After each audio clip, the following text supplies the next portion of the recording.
Olá e sejam bem-vindos a mais um episódio do canal Dividendos. Hoje vou analisar convosco uma empresa associada à extração de ouro, aproveitando para explicar como podemos analisar este tipo de empresas, os indicadores que devemos ter em conta, os alarmes que muitas vezes nos passam despercebidos e, ao mesmo tempo, o impacto que o preço do metal precioso mais desejado do planeta pode ter nas avaliações. Hoje analisamos a Endeavour Mining. Vamos a isso.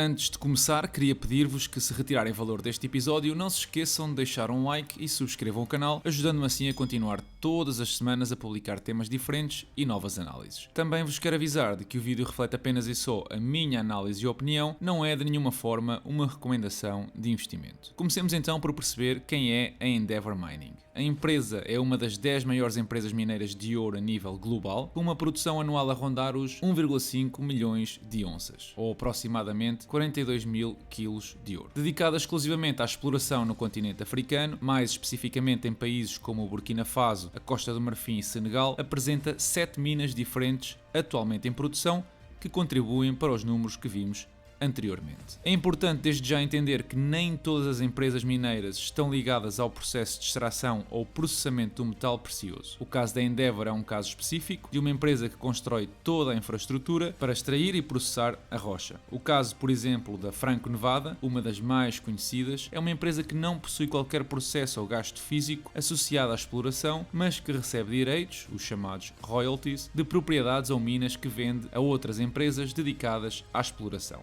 Outro ponto que quero salientar é que diferentes regiões geográficas têm associados diferentes tipos de risco. Operar no continente africano não é o mesmo que operar no Canadá, Estados Unidos ou Austrália. E por isso é frequente vermos associados o termo tier ou patamar com a jurisdição onde estas empresas operam, normalmente associada à estabilidade política, legislativa e económica. Este tipo de indústria é também conhecida por ter um jargão muito próprio, um conjunto de designações e siglas que parecem muito complicadas, mas que na verdade se tornam bem simples, como vamos ver já de seguida. Por exemplo, ao olhar para os objetivos da Endeavour, vemos que pretende atingir uma produção anual superior a 1,5 milhão de onças, com uma durabilidade das minas superior a 10 anos e custos de sustentabilidade ou manutenção inferiores a $900 por onça. Estes custos, designados pela sigla AISC, representam todos os custos operativos para a extração de uma onça de ouro. Como o ouro hoje em dia ronda os $1.800, a empresa tem uma margem perto de 50%, o que se destaca da restante indústria mineira. Convém não esquecer que as minas não são infinitas e que, portanto, as empresas vêm-se obrigadas a explorar diferentes regiões no sentido não só de prolongar a vida da mina, mas também descobrir novos sítios rentáveis para pelo menos manter os seus níveis de produção. Veja-se o caso da Barrick Gold, em quem Warren Buffett apostou no ano passado e pouco tempo depois retirou a aposta. Como podem ver no gráfico, a produção de ouro da mesma não é muito animadora. Isto significa que a empresa tem constantemente de elaborar novos projetos. No caso da Endeavour, tem atualmente vários a decorrer. O primeiro é a expansão de uma mina existente, a Sabodala, e 2 prospectos como o Fetekro e Kalana. Como sabem, o ouro encontra-se praticamente por todo lado, mas muitas vezes não é economicamente viável processar a rocha para poder retirar as gramas suficientes para ter lucro. Ora, uma das primeiras coisas a fazer num projeto destes é precisamente uma pré-avaliação económica da região, designado pela sigla PEA. Neste estudo, estabelecem algumas coisas importantes, como a vida da mina, o custo inicial de construção da mesma, a produção anual, entre outras coisas que já veremos o que significam. O importante a reter é que é um estudo que tarda normalmente até 4 meses, com estimativas muito por alto sobre quer os custos, quer os benefícios do mesmo, para dar uma ideia aos investidores do que é que eles podem esperar. Depois vem a fase do estudo preliminar de viabilidade, ou PFS. Este estudo já é mais avançado, já se define praticamente 40% de todo o projeto, com algumas certezas relativamente à quantidade de ouro que pode ser extraída e já se podem encontrar detalhes ou obstáculos geográficos ou mesmo legais com um nível de detalhe superior. Normalmente tem uma eficácia com margens de 20 a 30% do resultado final. Podemos olhar para o caso do projeto em Fetekro e comparar ambos. Por exemplo, podemos ver que o custo de capital inicial aumentou em 26%. Inicialmente esperavam 268 milhões de dólares para construir a planta e com o estudo preliminar de viabilidade chegaram à conclusão que serão necessários 338 milhões. Ou que, por exemplo, o total de produção possível da mina duplicou de 1 milhão de onças para 2 milhões. Ainda assim, é importante que tenham em conta que todos estes estudos levam tempo e até ser completado o estudo final de viabilidade, o FS, podem passar vários anos. Sem falar na construção da planta de processamento, que seriam mais 1 ou 2 anos, até estar habilitada a operar. Vamos então esclarecer alguma da nomenclatura que este setor apresenta. Olhamos para a mina de Ity, na Costa do Marfim. Os primeiros indicadores referem a produção anual em onças e o custo por onça, mas depois apresentam algo como reservas P&P ou recursos M&I. Ora, as reservas P&P referem-se à quantidade do mineral ou metal que é garantido existir e que pode ser extraído com rentabilidade. No caso da mina Ity, existem 54 milhões de toneladas de mineral, com um grau de ouro de 1,58 gramas por tonelada, o que dá um total de 2,7 milhões de onças de ouro. Depois, temos os recursos medidos ou indicados. Neste caso, são recursos que se confirmou a sua existência através de escavações, mas que não é garantido que seja economicamente viável a sua extração. Temos ainda uma categoria extra, os recursos inferidos, que não são muito fiáveis uma vez que se tratam de estimativas e é provável que nunca venham a ser extraídos. Para estimar o total potencial de produção da mina, podemos usar as percentagens conforme vêem na tabela para termos uma ideia do tempo de vida que esta mina em específico pode durar, a produzir 250 mil onças por ano. Gostaria de chamar a vossa atenção para 3 fatores importantes quando estão a analisar empresas mineiras. O primeiro é a propriedade. O ideal é a empresa ser dona de pelo menos 90% do local da exploração. Nesta mina em específico, a Endeavour apenas tem 85%, com 10% pertencentes ao governo da Costa do Marfim e 5% a outra empresa de exploração. O segundo é o tipo de mina. Minas a céu aberto são normalmente menos arriscadas que minas subterrâneas e neste contexto apenas uma das 7 minas ativas da Endeavour é subterrânea. Por fim, temos os direitos ou royalties que mencionei anteriormente, que idealmente não devem passar os 5% e os impostos no país de exploração que diferem e podem atingir os 30%. Já vimos uma série de fatores e detalhes técnicos sobre o portfólio de uma empresa mineira. A dúvida agora é como é que podemos saber a qualidade das minas que a empresa opera. O facto de uma propriedade produzir muitas toneladas de ouro não significa que seja extraordinária, porque pode ter custos elevados. Olhemos, por exemplo, para uma mina no Burkina Faso. Aqui o importante a ter em conta são 3 indicadores. O grau do ouro, isto é, quantas gramas de ouro existem numa tonelada de mineral. Obviamente que quanto maior for este valor, mais fácil é a sua extração. O segundo é a taxa de recuperação e é também muito importante. Se multiplicarmos o grau pelo total de mineral processado, temos o total de ouro recolhido, mas desse apenas uma percentagem é recuperada. E nesta mina essa percentagem é de 95%, o que é um valor muito elevado. Por fim, temos o custo total, o All-in Sustainable Cost, por onça, que esta mina exige, o que digamos é um valor razoável. Idealmente deve ser abaixo dos $1000, porque permite uma maior segurança caso o preço do ouro baixe aos $1500 por onça, por exemplo. Ao olhar para todas as minas da empresa, vemos que a mina da Sabodala é a melhor mina da empresa, com métricas impressionantes, como o baixíssimo custo por onça, um grau de ouro perto de 3, uma taxa de recuperação elevada, entre outros. E, por exemplo, a mina de Karma não só é o ativo que menos produz, como também tem baixo grau e uma baixa recuperação, com custos bem elevados acima dos $1100 por onça. Por isso é que o objetivo da empresa passa por priorizar minas que apresentem ainda um longo período de vida, com baixos custos e, como podem ver, mais tarde ou mais cedo, a mina de Karma vai ser vendida ou descontinuada. Agora que já têm à vossa disposição as ferramentas, podem perfeitamente começar a comparar o portfólio de minas com outras empresas, como por exemplo a Barrick Gold ou a Newmont. Olhemos então para a performance da empresa neste último ano e posteriormente estimaremos o seu valor intrínseco. Ora, a nível de balanço, a posição da empresa é muito estável, com os ativos muito superior ao total dos passivos, o dinheiro em caixa, apesar de não cobrir a totalidade da dívida, anda bastante perto e lembrem-se que os valores que estamos a ver representam apenas os 9 meses deste ano, assim que, do meu ponto de vista, é uma posição financeira invejável. A nível de receita, nos primeiros 9 meses deste ano, mais do que duplicou relativamente ao ano anterior, muito à conta das aquisições de outras empresas no final de 2020 e início deste ano. Isto é particularmente relevante se tivermos em conta que o preço do ouro caiu de 2020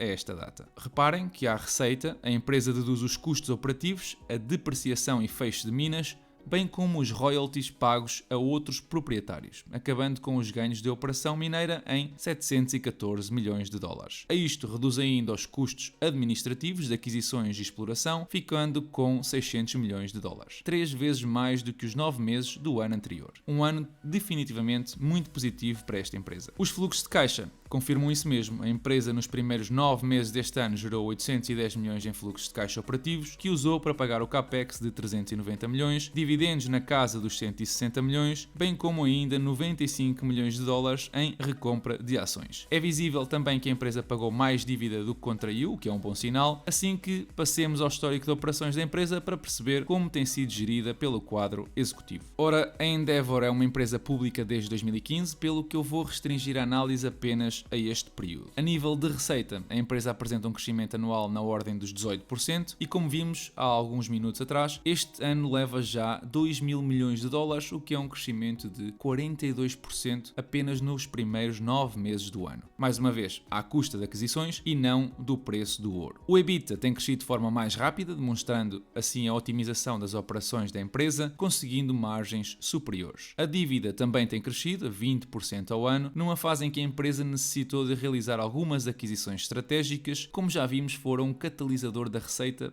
para a empresa. Aliás, a melhor mina da Endeavour, a Sabodala, foi precisamente fruto da aquisição da Teranga que vimos anteriormente. Outro dos pontos que me deixa descansado em relação à dívida é o facto da empresa ter bastante dinheiro em caixa, traduzindo-se assim numa alavancagem praticamente inexistente. Aliás, a empresa refere isso mesmo na apresentação anual aos investidores, desde o ano passado que tem vindo a tentar obter mais dinheiro em caixa do que dívida e está muito próximo de o conseguir. Os fluxos de caixa operativos apresentam um crescimento muito saudável, perto dos 50%, e já este ano devem duplicar o valor de 2020. Já o CAPEX é algo mais sensível e eu quero discutir convosco. Em termos práticos, os custos apenas de manutenção das minas é de 73 milhões de dólares, como podem ver na tabela. Aqui a pergunta que eu me coloquei é se os restantes custos da operação são relativamente recorrentes e se, sem esses, a empresa conseguiria manter a produção atual. Como a resposta foi negativa, eu decidi, de maneira conservadora, tomar todos os custos monetários em consideração. Isto deixa-nos com os fluxos de caixa livres positivos nos últimos 2 anos e, como o pagamento da dívida de 119 milhões no ano passado, a empresa ficou com 383 milhões para fazer o que bem entender. Optou por gastar 60 milhões em dividendos e aumentar, por exemplo, a sua posição no projeto Fetekro, que mencionei. A empresa tem optado por emitir novas ações, diluindo os acionistas, e este é um dos pontos negativos. Este ano voltaram a emitir ações e já circulam 243 milhões de ações contra os 160 do ano anterior, que representa um crescimento de 50%. O dividendo da empresa esse está bem seguro pelos fluxos de caixa que vimos, no entanto a empresa faz questão de referir que apenas é viável caso o ouro se mantenha acima dos 1.500 dólares por onça. Se projetarmos o EBITDA para os próximos anos, vemos que este ano 2021 é expectável que duplique para os 1,4 mil milhões de dólares, depois de um crescimento mais modesto na casa dos 3% anual. Isto deixa-me com o preço em 2030 de 45 dólares, o que representa um crescimento anual de 6%. Eu estou a usar um múltiplo de 7,5 vezes, algo ligeiramente acima da média das empresas mineiras, mas que se compararmos com as maiores do mundo, está dentro de um intervalo aceitável. E ainda se encontra abaixo, por exemplo, da Agnico Eagles Mines, que é capaz de ser a empresa mais parecida a nível de produção. Se projetar os fluxos de caixa dos acionistas para os próximos 10 anos, usando uma valorização anual de 10% e uma saída com múltiplos dentro daquilo que é a indústria, obtenho um preço justo de 25 dólares ou 18,8 libras nos Estados Unidos e Reino Unido, respectivamente. Ora, a desvantagem de comprar esta ação em dólares é que é trocada em mercados OTC, isto é, que não faz parte de uma bolsa específica e que tem um volume muito reduzido. Eu prefiro a exposição à Libra e, portanto, comprei 3 ações desta empresa no mês passado na Bolsa de Londres por 18,9 libras. Ironia do destino, foram compradas em mercado OTC. Voltemos atrás um bocado. Eu disse que a empresa ia atingir os 2,44 dólares de fluxo de caixa dos acionistas em 2030. Isto representa, com as ações atuais, fluxos de caixa na ordem dos 595 milhões de dólares. Atualmente, o melhor ano da empresa foi de 380 milhões. E eles dizem que a produção vai manter-se mais ou menos estável até 2025. Como é que eu sei que eles podem atingir esse valor? Bem, a julgar pelas estimativas da empresa, os projetos que começam nos próximos 2 a 3 anos, têm potencial para trazer mais de 700 milhões de dólares com um preço por onça de 1.500 dólares, o que é relativamente conservador. Além disso, não tenho razões para duvidar das capacidades do quadro executivo, que mostrou, até agora, ser bastante astuto no que toca a aquisições. Os analistas também estão otimistas, com potenciais de valorização a um ano na casa dos 20%. A minha decisão de comprar foi relativamente fácil depois de expostos os pontos que vos mencionei nesta análise. Como sabem, eu não tinha exposição ao ouro no portfólio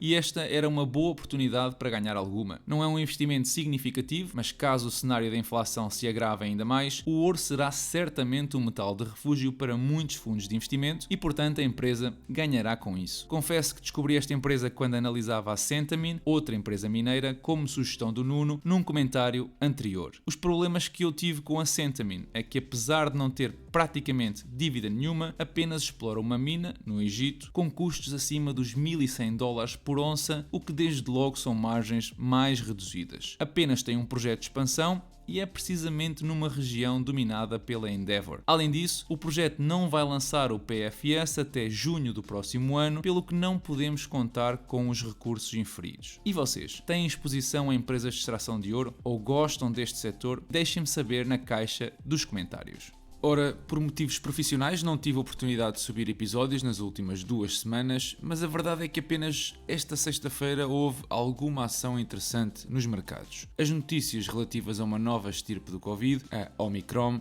parece ter sido a grande responsável por uma correção nos mercados com alguma severidade. Nenhum dos setores ficou imune e desenganem-se se acham que foi apenas nos Estados Unidos. Um pouco por todo o mundo, as bolsas estiveram a cair mais de 2% naquela que é internacionalmente conhecida como a Black Friday. Ainda assim, os principais índices apresentam valorizações muito positivas se contabilizarmos a performance desde o início do ano. Quem também passou um mau bocado na sexta-feira foram as criptomoedas, com as principais a caírem entre 8% a 11%, o que de certa forma me incentivou a expandir algumas posições como Bitcoin ou Loopring e a criar um separador para registar visualmente a evolução dessas exposições. No que respeita às ações, também aproveitei para ir às compras, tendo comprado Bristol Myers Squibb, a própria Endeavour, que entretanto caiu ligeiramente, e Unum, uma seguradora multinacional. No que respeita a dividendos, estas semanas houve aumentos por parte da Realty Income em 4%, da Automatic Data Processing em 12% e da Motorola em 11%.